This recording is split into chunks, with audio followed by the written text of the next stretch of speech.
Sal Berry. I gotta find a different line of work because I can't afford any of this stuff. And Tim Parish. I'm not a panini hater by any means. Seriously, after that whole experience, I'm out. I don't want to deal with that. This is the Puck Junk Podcast.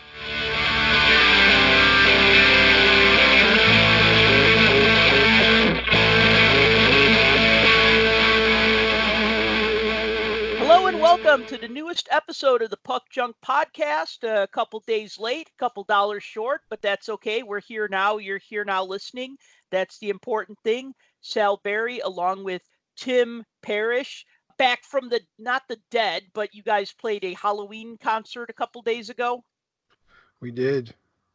And then you got sick. And then I got sick. Yeah, I'm feeling a little under the weather, but I'm going to power through. So. All right. Well, what a trooper. Yeah. So today we're going to talk about the, it's been out for a little while, but we're going to talk about the new O-Pee-Chee Hockey set. We're going to talk about some current releases. Tim's got a couple of interesting eBay auction items he wants to talk about. Just to recap, I've been really following the Topps Now hockey stickers. I've been really excited about that. I'm probably one of the few people that are really excited about these stickers. I still don't have them in my hand. I still haven't gotten them, but I'm excited. I'm excited to see Topps doing a tangible physical product.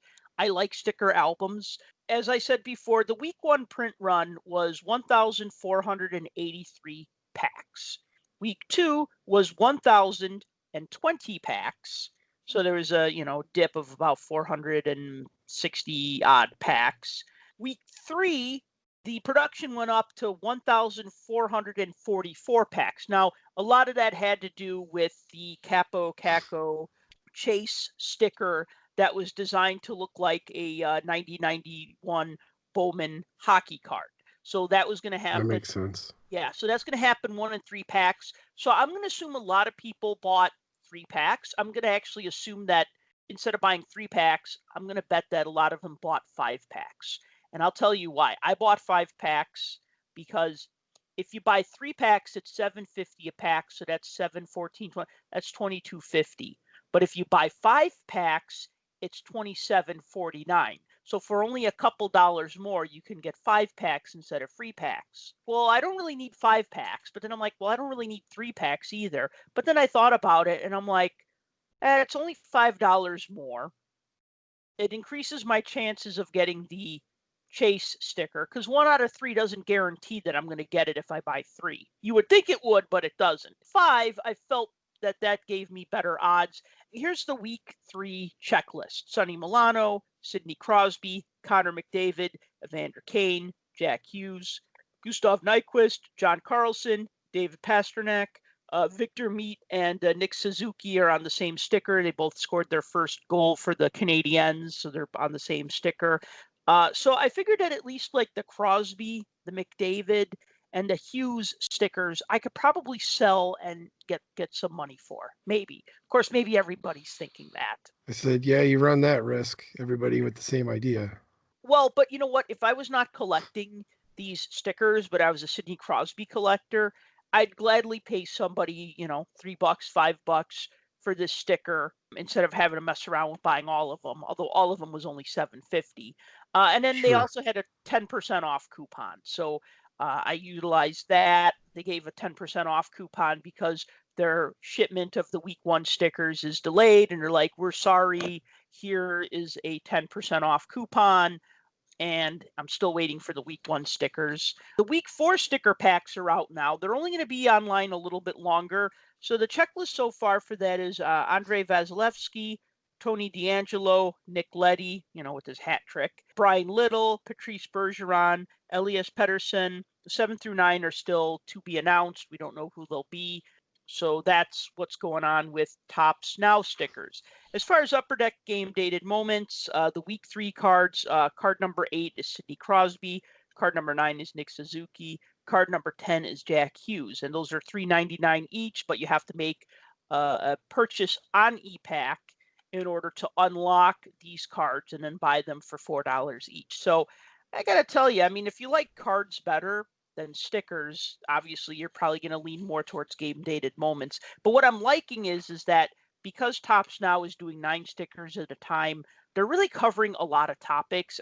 Game dated moments, you get like maybe on a really great week, you might get 5 different cards, but really it's like 3 or 4. So I feel like the Tops Now stickers are really building more of a weekly history of what's going on in the NHL. Yeah, because I think the Upper Deck ones, they almost seem like it's whoever the 3 stars of the week were, and that's who they give, unless there's obviously some kind of milestone that happens. Right. Or if They'll give. Carter Hutton's one of those stars, then they're not going to make that card for my PC, because I was kind of hoping that Tops or Game Dated Moments would include Hutton, and they didn't. So back-to-back shutouts, but Yikes. Also, on the horizon, coming out November 6th, is Upper Deck Series 1, which we'll talk about more right around the release date of that.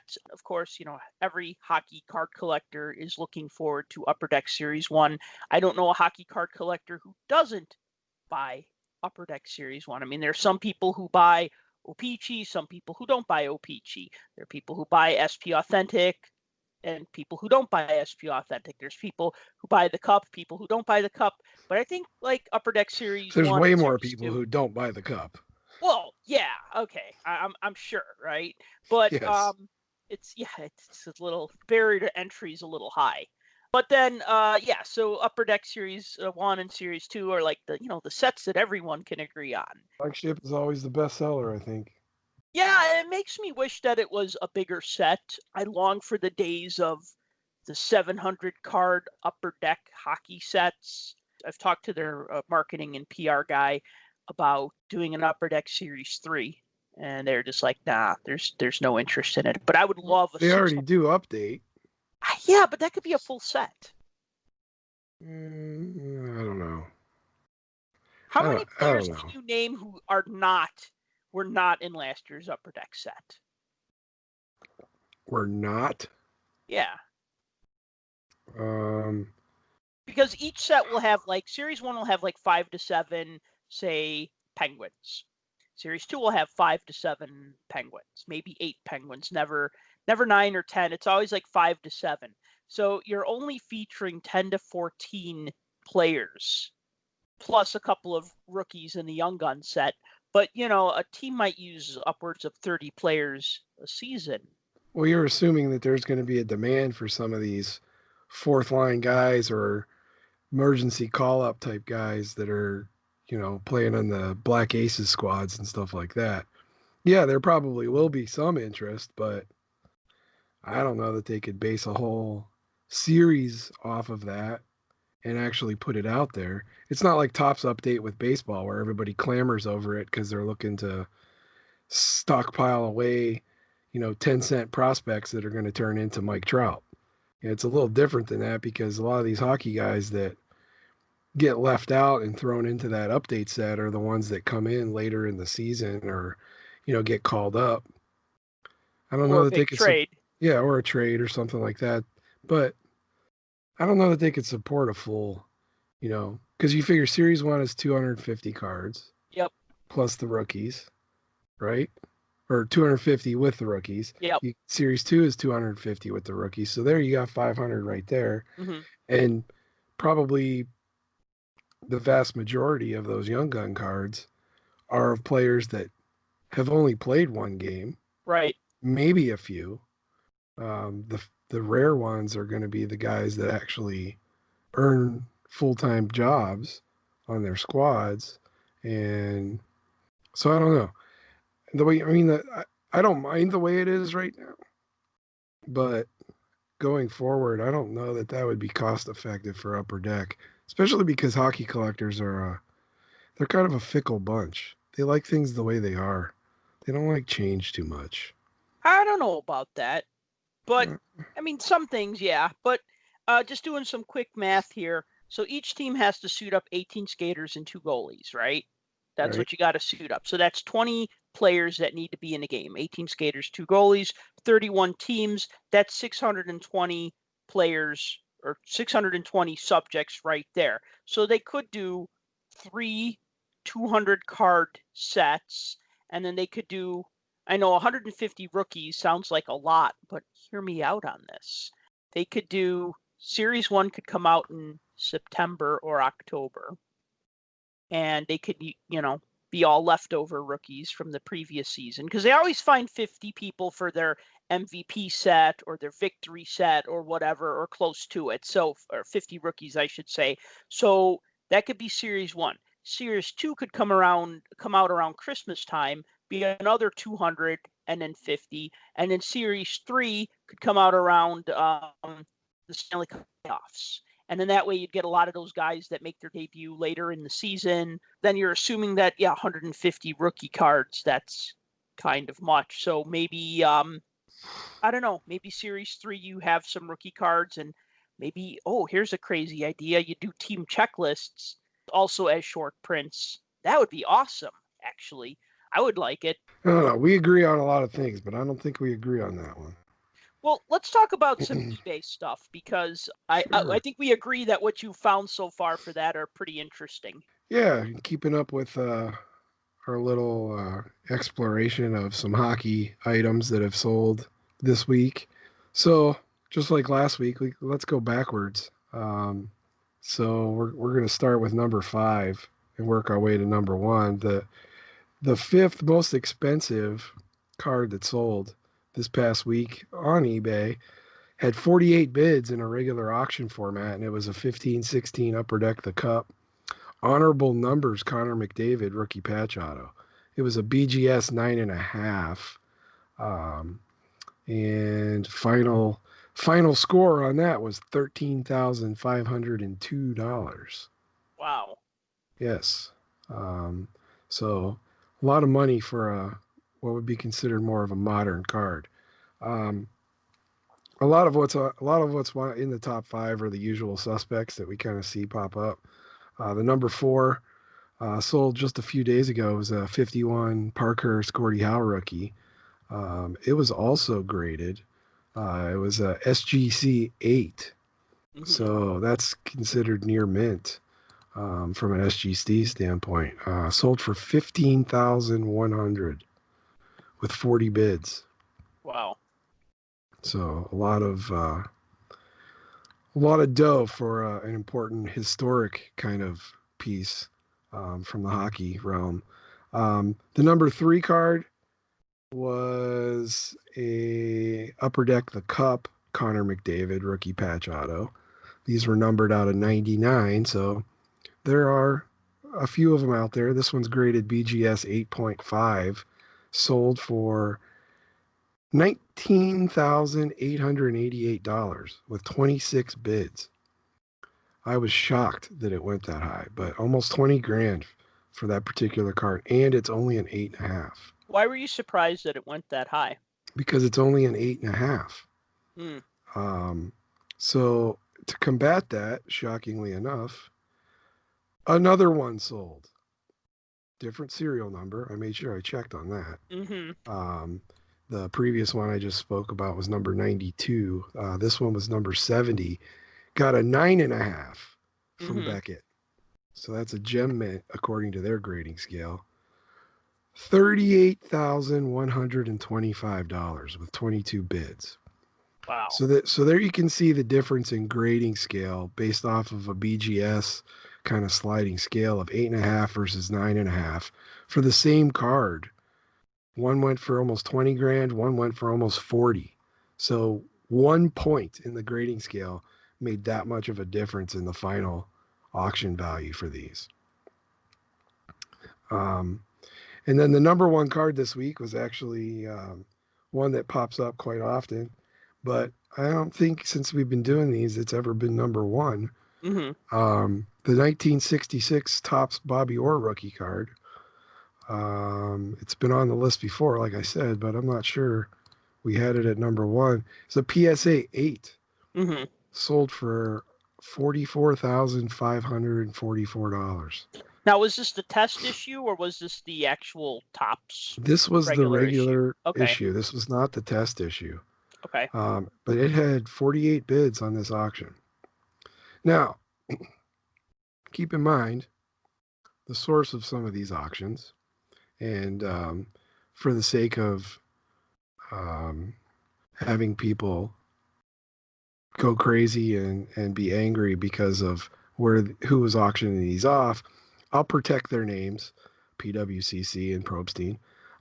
But something that kind of drove my eyeballs was, kind of looking at and I look at these every week just to kind of see, what's selling for these high prices that I can never afford. And there's been a lot of talk over shill bidding and, how many of these closed auction sales actually get paid for. There's been a lot of talk, especially in the basketball realm with the Zion Williamson cards that they've been selling for astronomical dollar amounts, and they've been reposted, a lot of them. Well, I noticed that the same thing kind of happened this week too. A 15-16 Upper Deck Young Gun McDavid, a pristine black 10. So when you're grading cards, PGS gives a black label for anything that's a pristine 10, meaning 10 across the board. One was sold back in August for $8,100. That exact same card sold again from the same seller for $8,200. The first bid had 14. This one had 23. So here it is. Obviously, it sold the first time and no one paid for it, because how else would they still have it again? Unless, of course, the new owner consigned it with the company that sold it the first time around to sell it for them again, which is a possibility. But in the period of August 22nd through October 28th, that card appreciated in value by $100. So that seems a little strange. Yeah, it's a little odd, but I figured I'd point that out in the realm of, with all the weird things that have gone on. But you can see, you can make your assumptions here. I don't know that the card was paid for and like I said, reconsigned, or if it was just not paid for and they put it back up for sale. But I thought that was interesting. And the only reason why I know it's the same one, it had the same exact Beckett serial number. So it'd be interesting to, yeah, actually, I'll tell you this. I mean, I've been stung on eBay auctions before where I've sold an item and then the person decides they don't want to pay for it. And then I've relisted the item, and then that item almost never goes for what it originally sold for, because the person who didn't honor their bid and didn't pay for it is usually the one that drove up that price so high the first time around. right, I remember, and I had that happen too recently with a football card I sold on a football autograph, and there were all sorts of issues, and the guy ended up reporting me because I wouldn't cancel his bid and this, that, and the other. Well, you bid in good faith, you decide not to pay at the end, that's on you. And it is what it is, and I get it. There's a lot of that, like I said, with all the talk of the shill bidding and everything else that's gone on in the hobby, and it's out there in the auctions. It's interesting to keep an eye on some of this stuff. But speaking of shady auctions, what did we find this week on eBay for sale?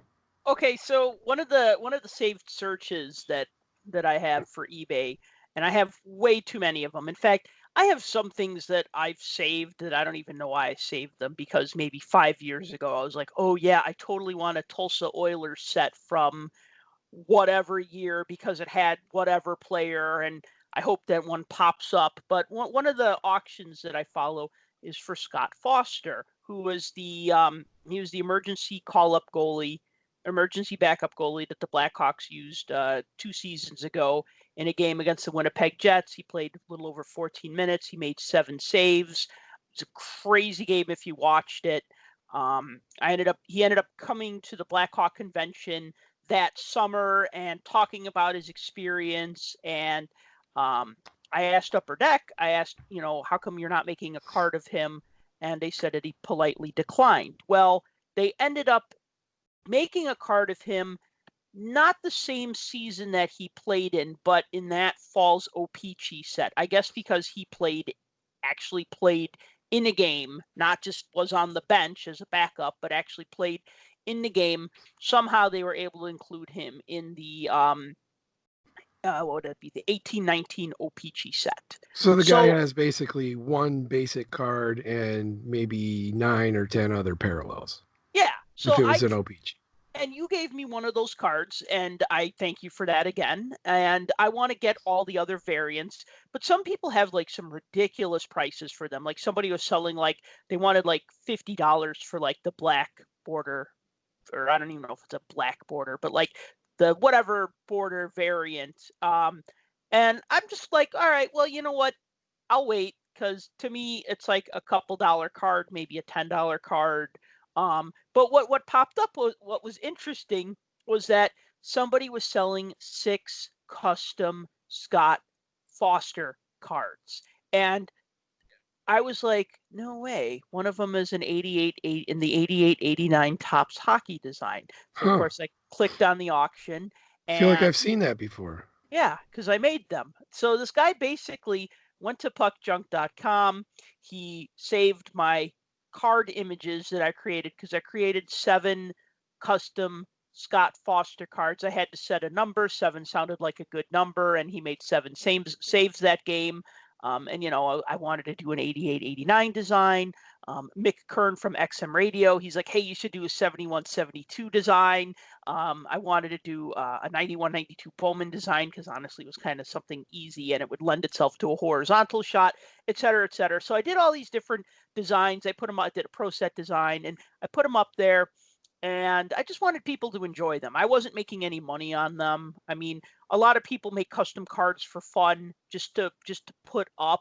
Sure. Um, not put up on their website and talk about them and be like, oh, this guy never had a card, so I made a card of him, right? So this seller took 6 of my 7 images, and he was selling 6 of them for $30, 29.99.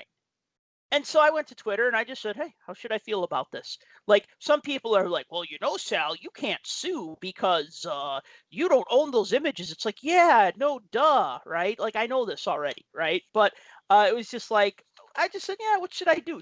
I was thinking, should I message the guy? Should I send him the link to my site and say, come on, dude? Like, you shouldn't really be. I mean, I probably put 5 or 7 hours into creating those because I had to cut out some of the images and do this and do that, do the other thing. I put some time into it, but it was fun. I did it because it was fun, not because I wanted to make money off of it, which I wouldn't. But what happened was that one of the people that I talked to on Twitter actually messaged the guy, and he got really upset. So I want to read the replies. So the the friend from Twitter, what he did was he just messaged and said, "Hey, you didn't make these cards. You shouldn't be selling them." And let me see, which one was the first one? You should read it in what I would imagine his douchey voice is. Okay, all right, here we go. What's with you guys in this listing? I have these cards in my possession. I purchased them from a seller at a card show. That's like any hockey card you sell. It technically belongs to the company that created the images, and you using their images is copyright infringement if they care enough to pursue it. But in reality, it's just good advertising for the card companies to have their product, but no one cards. Yeah, that's what he said, but no one cards. You are the third person to bother me with this. Why do you guys care so much? And then a few minutes later, he sent my acquaintance another reply and said, who reported me? You? I don't get why you care. Whoever created these should have watermarked them, and I didn't take them from another eBay user. Whoever has the copyright claim, they are welcome to prove that the images belong to them. They would have to open up an eBay account, prove to eBay that the images belong to them, and eBay would have to care enough. Good luck with that. Stop wasting my time. Now, what's actually funny is that eBay did actually, Panini America was going after somebody who was selling custom basketball cards that were using the Rated Rookie logo, that were Right. using the Contenders logo, that were using the Panini logo. So yeah, eBay does care about that sort of stuff, They especially if they're care. They care when it gets escalated. right. Yes, Um, that's the key. It's got to get escalated. I I don't really, and then what's funny was like a day later, then the cards were marked down to $14.99. Oh, I Yeah, see. little Well, that, sale on them. that makes What it better. and what's funny is that the guy is like he's also selling like some straight up legit reprints of cards that just look like bad color scans and photocopies of actual cards because he had like a bunch of St. Louis Blues cards and I was looking at them and I'm like that's a real card, that's a real card. Okay, that's a fake card or custom card, but he had one of my Martin Brodeur custom cards and the it was a fake Martin Brodeur card I made when he signed with the Blues. I wanted to make some funny cards. So I made some bad on purpose custom cards where they kind of look like the old Topps cards where they would do bad airbrushing or bad head swapping. And what I Right. did was I cut Brodeur's head and I put it on David Backus's body because it has the captaincy on the shoulder. And I made the head a little too big and the skin tones don't match. And it was made to look goofy on purpose. But he's selling it on his eBay auction like, here are some custom Blues cards. And it's like, that one, if you look at it for 2 seconds, it's horrible. That was my intention, but it's just funny that he's selling it like it's a, I don't know, like it's a masterpiece or so, or I don't know, whatever. Pretty funny. Ridiculous. Yeah, The I don't know if you would chalk this one up into the category of dishonesty and stuff, but it's just another example of how there are POSs out there that just don't care. yeah. So now we're going to talk about the 2019-20 O-Pee-Chee Hockey card set. So just to get a little bit of the basics out of the way here, it's a 500 card set. There's a plus 500 base cards, 100 short prints. Of those 100 short prints, 50 are marquee rookies, 31 are team checklists, 10 are season highlights, 9 are league leader cards. The box configuration is 10 cards per pack, 18 packs per box, and a box is selling for roughly $50.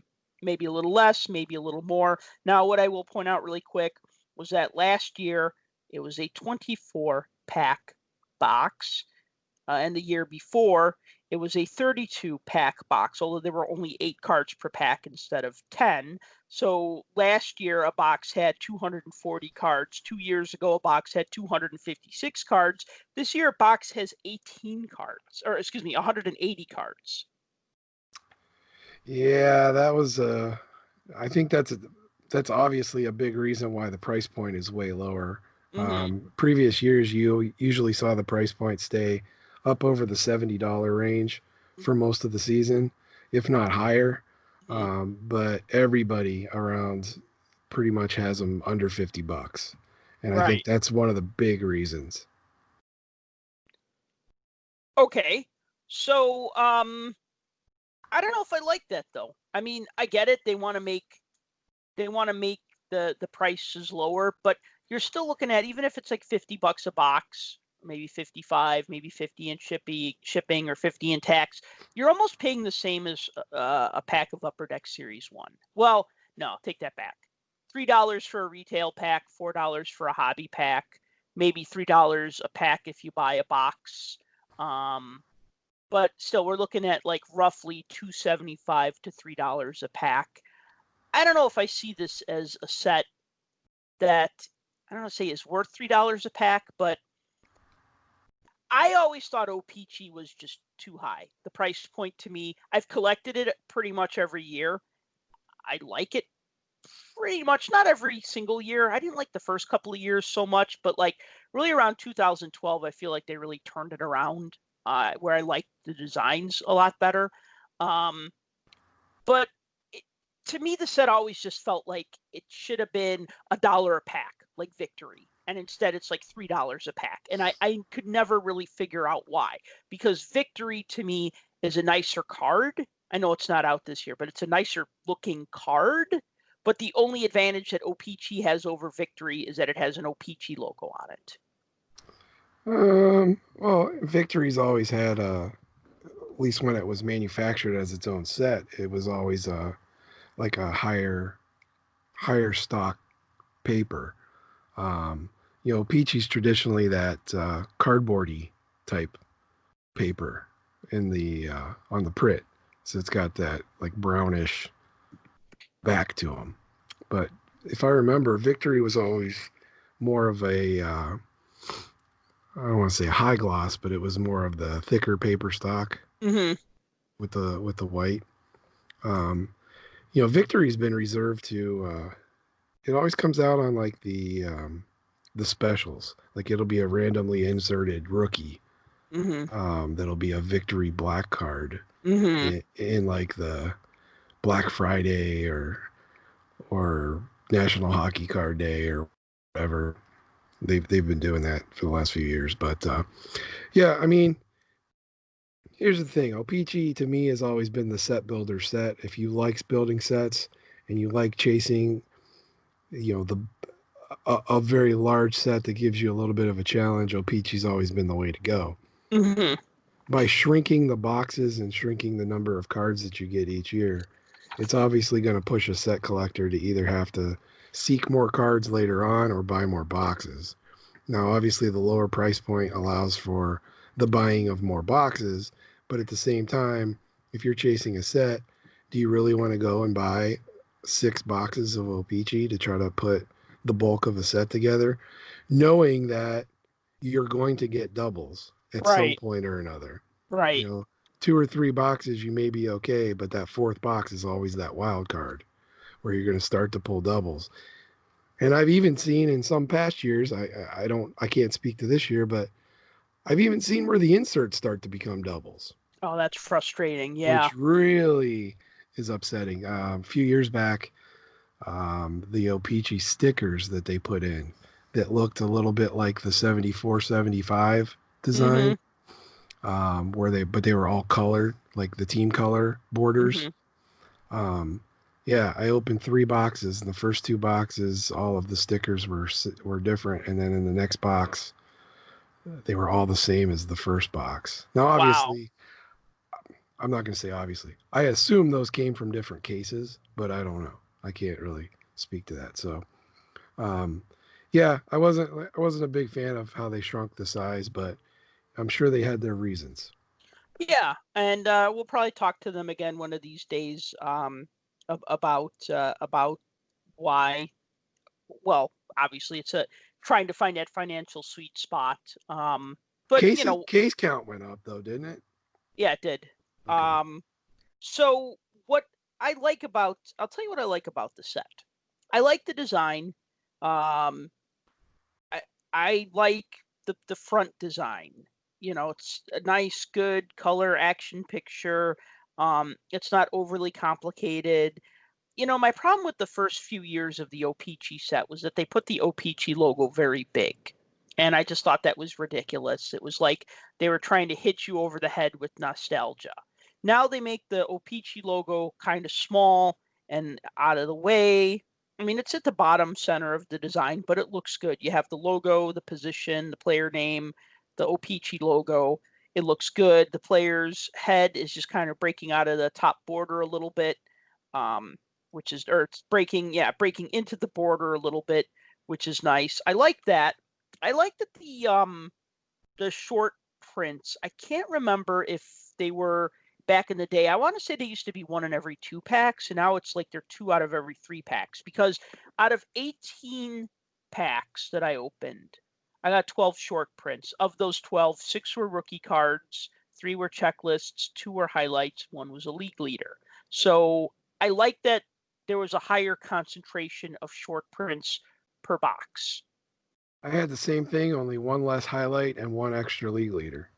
Okay, it was probably pretty interchangeable. But you got 6 rookie cards, right? Actually, I got 7. Oh, okay. I got an extra rookie card in there. Okay, so it's kind of a mix then of the it's not like some are weighted more than others, but I did like that. That's what I liked about the set. I liked the way it looked. To me, it looks like a hockey set. I like that there were a few more, well, what I felt to be a few more short prints. I like that. What I don't like, the first thing I don't like is I've never, other than 0607, the first year they put out an O-Pee-Chee set, which I think that set was on par with Victory. It had It had nice, colorful border. Well, they were gold-colored borders, but they were, colored borders, glossy front and back, nice white paper stock, uh, stats easy to read. After that, then they said, you know what? Let's just do these cardboard, I call them cereal boxes. Let's do these cereal box card backs that are like brown paper, which I just don't like because the contrast, it feels cheap. I know some people say, oh, it's like the old O-Pee-Chee cards, right? No, the old Topps cards had that really bad kind of brown card stock in like the 80s. O-Pee-Chee was always printed on brighter card stock. That is true. I think of like 82, 83, like you had like, it was a brighter stock and it was like dark purple ink. That looked cool. This has like some silver ink on the back, which is kind of interesting, but the black ink, it's still hard to read. And the other thing is that the stats are so tiny. I am not exaggerating when I say that the statistics are maybe 1 point size above the copyright size. Like, I expect the copyright to be small, but the statistics are as small as the copyright text. It's just ridiculous. I mean, I showed it to my girlfriend and I said, am I going blind or is this text really small? And she's like, oh my God, that's like copyright text. It is pretty tiny. I think maybe it's like 1 point bigger than the copyright text. Yeah, that's what If I you said. look at it. Yeah. Maybe it's bolded instead of. Maybe that's the difference. I don't know. You're right. Oh, it is pretty small, and it kind of. I think it looks even worse on the backs of the retro cards. Oh, really? I'll take a look Yeah. at one right now. Let's see. Ugh, yeah, because then you got the colored stuff. You got like a colored logo, O-Pee-Chee logo, superimposed. Yeah, it is worse on the retro cards. Another thing. I like the front design of the retros though. Oh yeah, those are cool. I feel like for the most part, I've liked the retros. Each year. I mean, there's a couple of years where I tried to get them all. Obviously, I haven't completed one retro set ever. That's a But huge like, undertaking. oh, it is, yeah, especially, yeah, it is. But with this particular set, my other problem was that while I liked the abundance of inserts and parallels, I I got an average of, yeah, because my breakdown, I pretty much got an average of two um parallels, or excuse me, two inserts per pack. And I like inserts being like maybe one per pack. To me, that's like my limit. I don't like two per pack because then I feel like what they're trying to do is they're trying to make the set harder to put together because they give you this stuff that if you're a set builder, inserts are clutter. They're extraneous. And I'll give you for instance, like 08, Unless you're 09. a completist and you're building a master set. Yeah, but that's so few people. I mean, you're probably gonna just pick up Three. your It's 3 people. three people. Okay. Yes. So I remember like the 2008, 2009 O-Pee-Chee, they did an update set. And I don't have that set. I have the set, but I don't have the update set. It was something like, I want to say it was like 200 cards because it brought it up to card number 800. And I've always toyed with the idea of trying to build that set.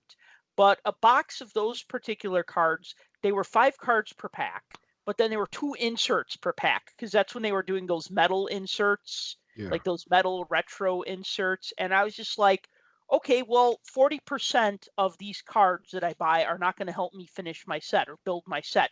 So I think that was like the one problem. Like, I like the playing card inserts. I like the retro inserts. I don't know if we need the black bordered retro inserts. I don't know if we need the blue border regular inserts. I said I like the playing cards though, and then like these like kind of tall boys. I don't know what they're called. Caramel. Caramel, of course, caramel. Or caramel, if you will. No, I will not. Um, Carmel's a town in Indiana. is it Yeah. okay? Down near Indy. And then I got like some surprise, I guess it was the Easter egg. It was a caramel insert, but it had a textured front. Yeah, like a wood. It's like a wood finish. Yeah, at first I thought it was actually a wax. It felt like a wax stain. It does. And the funny thing about that is they have those in Goodwin Champions this year as well. Oh yeah. They have a parallel that's got that same kind of finish to it, and that's exactly what I thought. We won one of those boxes from one of the raffles at Upper Deck at the National, and opened up the box, and there was one of those in there, and I thought, what the heck is all over this card? But it turns out it was a parallel. So, what are your thoughts? I know I've said a lot about this year's O-Pee-Chee set. Well, what are you thinking? As far as those caramels or caramels, depending on potato, I didn't like them at first. In fact, I hated them because I was like, look, a mini card, but it's not really mini. It's just thinner. And then I thought, this is dumb. But the more I look at them and the more I've gotten a few here and there, I like them even more now.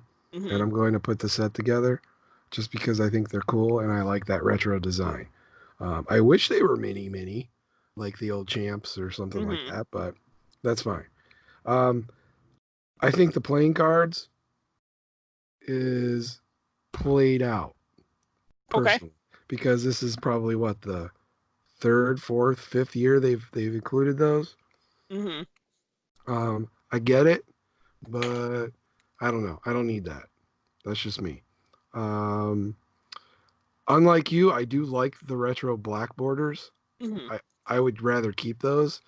Number one, I like black bordered cards. Number two, those ones are the numbered ones. So they're serial numbered out of 100. Now, they're not typical serial numbered like you see nice gold stamp on them. It's printed on the back with the same print as the actual writing. So it might be hard to see, but it's usually right in the middle. Oh, yeah. It changes place if it's the rookie card or not. The blue borders I thought were kind of strange. I didn't pull any of the gold borders in this box that I opened. However, I did open a previous box earlier in the year, and I did get a gold glossy border, so that was kind of cool. And I like that. I like O-Pee-Chee every year. I like what they do. I like the kind of disbursement of inserts that they put in there because for not being a super premium product, it gives, I think, every collector a little bit to shoot for. The basic collectors, it's not going to break the bank to buy it with a box being, under $50. Yeah, maybe $3 a pack is a little high, but it's going to give you a variety of things, whether you're chasing base cards or parallels or even some of the inserts. For a higher end collector, there's always the hockey patches, which are included again this year. Those are a much, much harder pull, especially with some of the trophy cards being, one out of, tens of thousands of packs. Being able to pull them, they're definitely case hits, if not multiple case hits. I thought it was kind of weird that the inaction parallels or inserts that used to be like a regular insert set years ago are now like virtually impossible to pull. I always like the inaction ones, even though most of the border design it takes up the card rather than the picture. But they always had the old O-Pee-Chee logo with the kids like trading cards. I sort of like that. My box did have something cool in it, which I didn't realize was actually part of the set checklist until I kind of did some digging. But I pulled a Stanley Cup. What are they called? Stanley Cup Final Moments, I believe they're called. And these were like 1 out of 360 hobby packs. I got a Jordan Binnington one that apparently is at even higher odds to be able to pull out of a box. So I thought that was kind of cool because I wasn't expecting that. I will say this: the biggest thing that I do not like, and this is just me, because to me it's really gimmicky, and it again, like you said, when you're trying to build a set like I am, and I'm different, I'm not like the majority of the collectors. I'm putting the set together, so for me to open up a bunch of boxes of this and try to build the set and put all the pieces together, and then to turn around and realize there's variations of the base cards. Oh, So now I need to go back and look at everything I pulled to make sure that what I have in my set either is or isn't a variation. They announced that there were 50 cards, or I guess they didn't announce. surprise! This was an unannounced thing, and hopefully we can talk to them about this. So they offer a different photo of a few players like in a handshake line Mm-hmm. rather than the regular photo. I believe there were 5 of those that had turned up.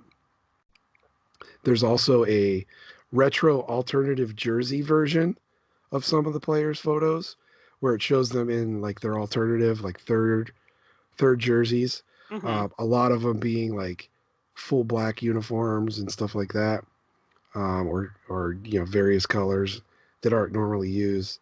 Mm-hmm. There's also a reverse negative, and these are interesting, and you can tell.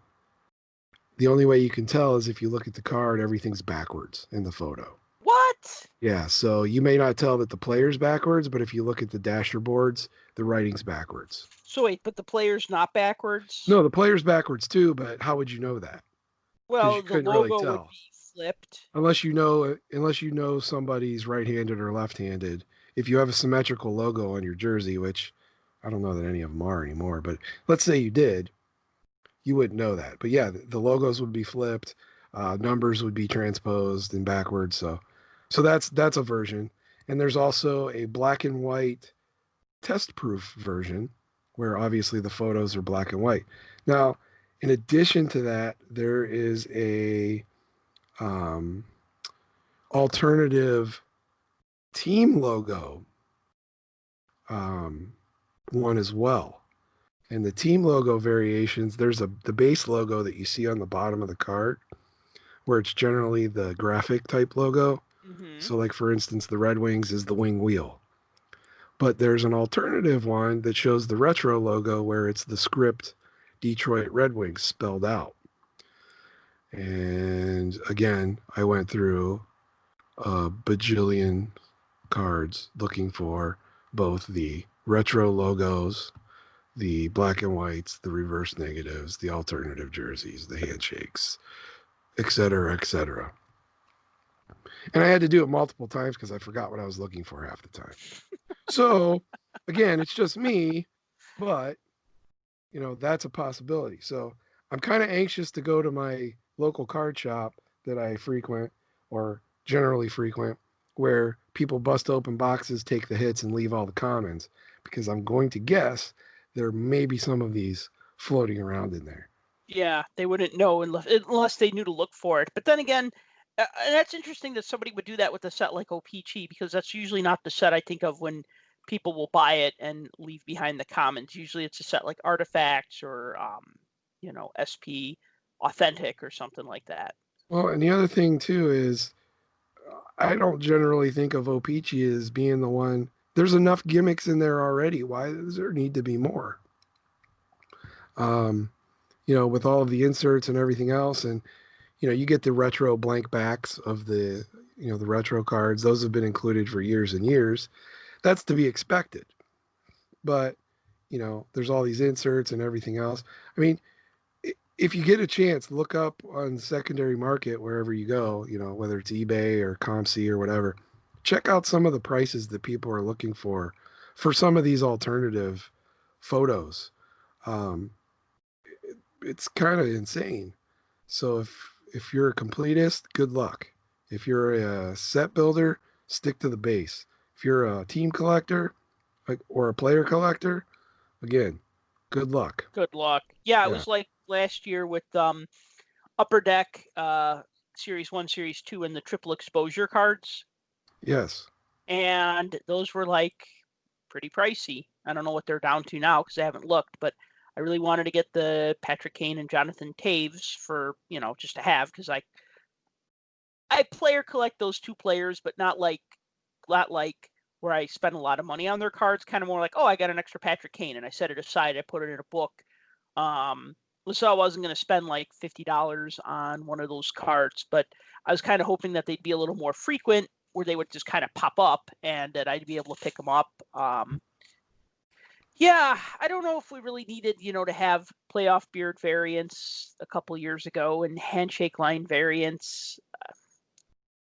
Just not super excited about that. Like, yeah, like you said, you have to then you have to like look for them, and you have to know what you're looking for, and it could be a card that just gets lost in the shuffle, or you just look at the number on the back and you say, "Oh, I already have card number 62. I don't need another one," and then you just toss it in a box. Actually, that happened to me one time. I'm embarrassed to say this, but I gifted somebody a bunch of cards. It was a younger collector in another state, and I gave him a bunch of. I was building 2012, 2013 Fleer Retro, and he emails me. I sent him a couple thousand cards, and he emails me and he thanks me for the Evgeny Malkin autograph that I sent him. What? And I said, "What?" And he sent me the card, and I looked at it, and I'm like, "Oh man!" So what had happened was I was building the set. Now I know the back of every card it says, "Congratulations, you have received an official Upper Deck trading card that has been signed in person by the player pictured on the front of the card. This card was signed in the presence of an Upper Deck employee. We hope you enjoy this collectible piece of history as Upper Deck brings you closer to the game," or something like to that effect. What Wow, I you was have looking that down pat. more or less, I was looking at the card number, and just looking at the back of the card, it was a standard card. The front of the card was a standard card, but it had the sticker on it. The back of the card was standard, had the statistics, had the same card number, had the same colored border. The only difference was, instead of the little blurb about Malkin, it was that blurb congratulating me for getting a signed card. And I didn't even know Wow. that they were doing signed cards of the base cards, because all of the signed cards I was pulling were like a different design, like What, almost like its own subset. what product was that again? 12-13 Fleer Retro. Okay. So Wow. yeah, so he's like, oh, I'm like, shoot, I didn't even realize I had that. I'm like, I just thought it was another duplicate of the card that I already had. And he's like, well, do you want it back? And I'm like, nah, just keep it, because That was a eh, random act of kindness. well, I mean, spending $20 to send him, a couple thousand hockey cards for his collection was also a random act of kindness, so that's okay too. But yeah, one of them was, I figured, my mistake, and I don't want to give something to somebody and then take it back. And then I thought, it's kind of cool, because now he has a nice centerpiece for his collection. If I don't talk to this guy anymore. He was briefly writing for Puck Junk maybe about 4 or 5 years ago, and he just kind of disappeared. But Well, you can definitely mistakenly send me a Malkin autograph anytime you want. well, if I get one, I'll think about that. But I don't think I have anything signed by him. I had a um, what were those called? It was Panini. Was it a luxury suite one where they were the rink side signings? I think. Think so, yeah. And it looked like a little miniature rink that was cut out, almost shadow boxed. I Oh had yeah, I pulled a Malkin autograph out of a box of those way back when. I gave it to my wife because that's her favorite player and she collects them. So that's awesome. Yeah, that's nice. So to give that to her, because she collects Malkin cards. Yeah, like that. What was that? O-Pee-Chee, or not O-Pee-Chee? What was that card I gave her with the ring? The I forgot what set that was from. Was it from Black? I think it was from UD Black.